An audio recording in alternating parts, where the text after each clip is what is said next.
process? I am. Thank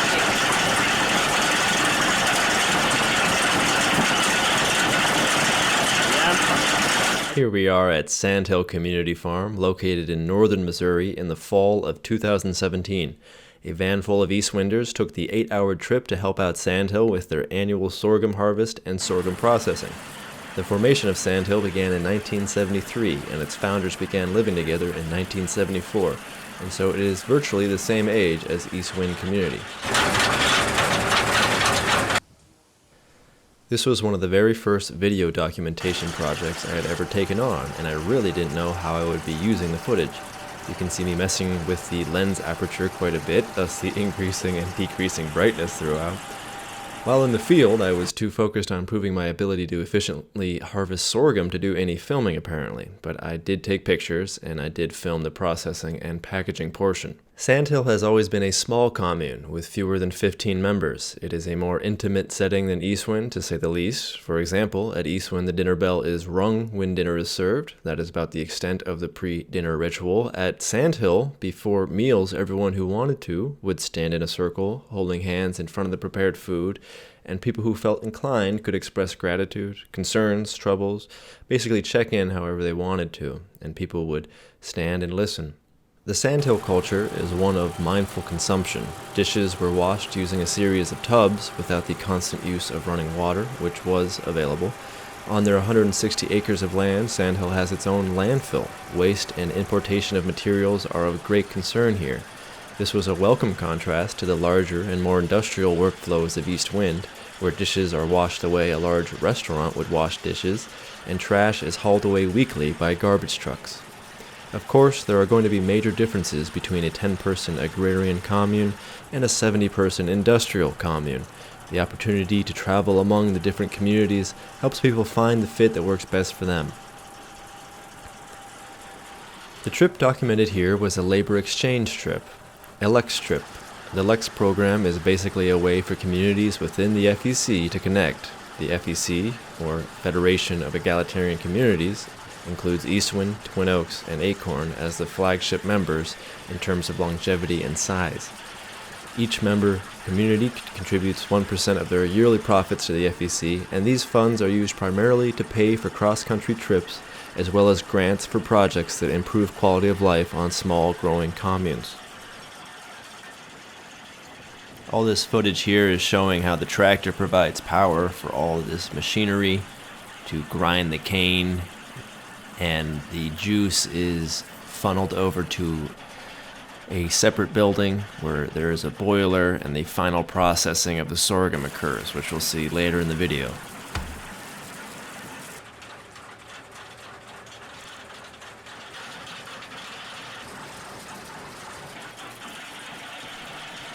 LEX trips are a lot of fun because you get the opportunity to hang out with other members of your community who you may not know very well, and you get a trip off the farm, which can help give you perspective while learning about a new place. It can be a welcome vacation. For decades, the people of Sandhill grew and processed organic certified sorghum as well as worked as USDA organic inspectors themselves. This here was the last year that Sandhill grew and sold sorghum. Not long after this, Sandhill changed from being an income-sharing commune to something more similar to its Dancing Rabbit and Red Earth community neighbors, where people own private land and form various types of cooperative living arrangements, such as community kitchens. So now all the sorghum has been juiced, and you can see this long line go through a little marginal section here to the boiler room, and we'll get to see a little bit, hear a little bit. To the first tank, or do you have an opinion on that? How much tank do you have in that? That's not very full at all. We just got one wagon left. I see, yeah. But I mean, how much do you have left? It's getting, getting down Oh, there. yes, if it goes up. Oh, yeah. You should be okay. Okay.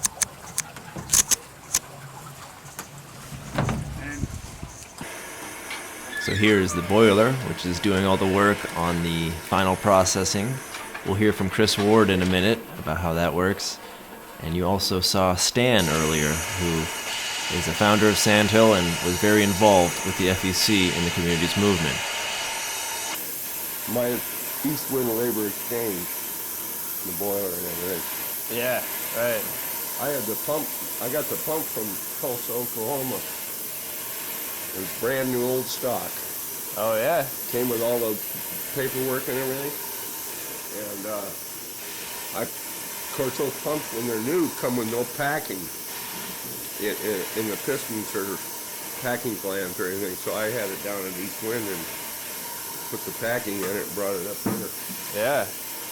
You can't find them anymore. Yeah. And I forget the place that I got it from, because he had several of them.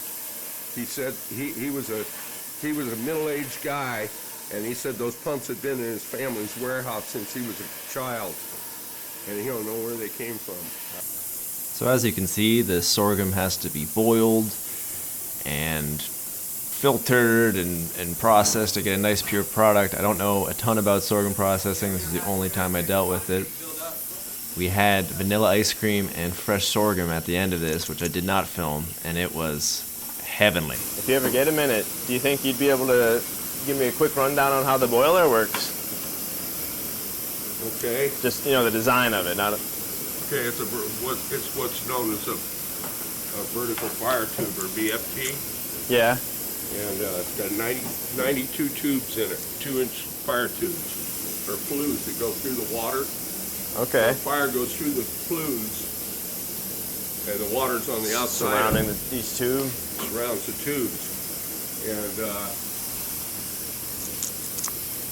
it's a firebox boiler, firebox VFT. Then it's pumped back into the boiler. I see. And that's where you get your efficiency. Right. If you just put cold water in the boiler, you got to heat that cold water up to 212 or better. This way you're continuously recirculating the hot water. Right. What? Me? Me. Oh, okay. I was gonna say, why me?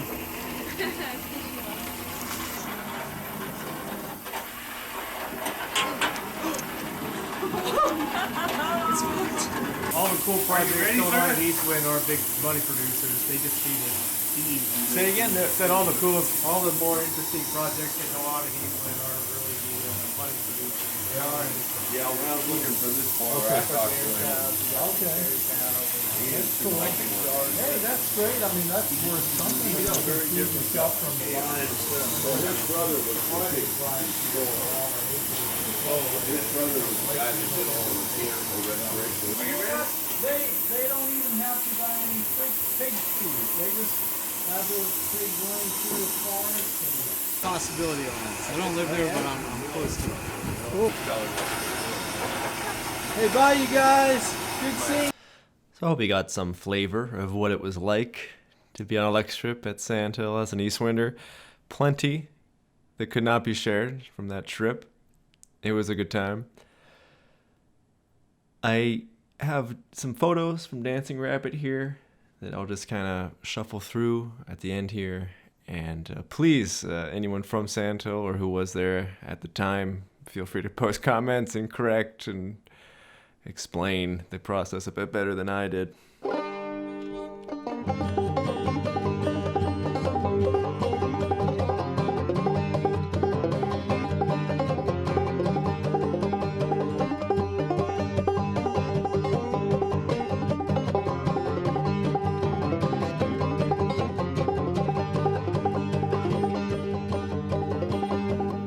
Gonna buy me sack of flour, gonna bake it every hour. Keep my skillet good and greasy all the time, time. Skillet good and greasy all the time. If you say so, I would never work no more. I would lay around in shanty all the time, time. Lay around in shanty all the time.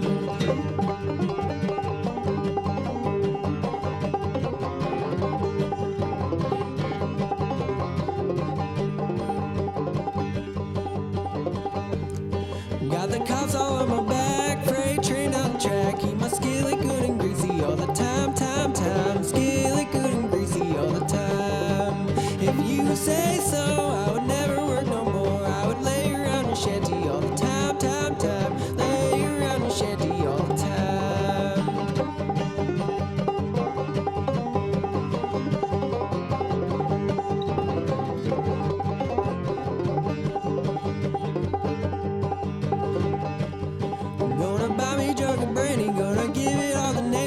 skillet good and greasy all the time.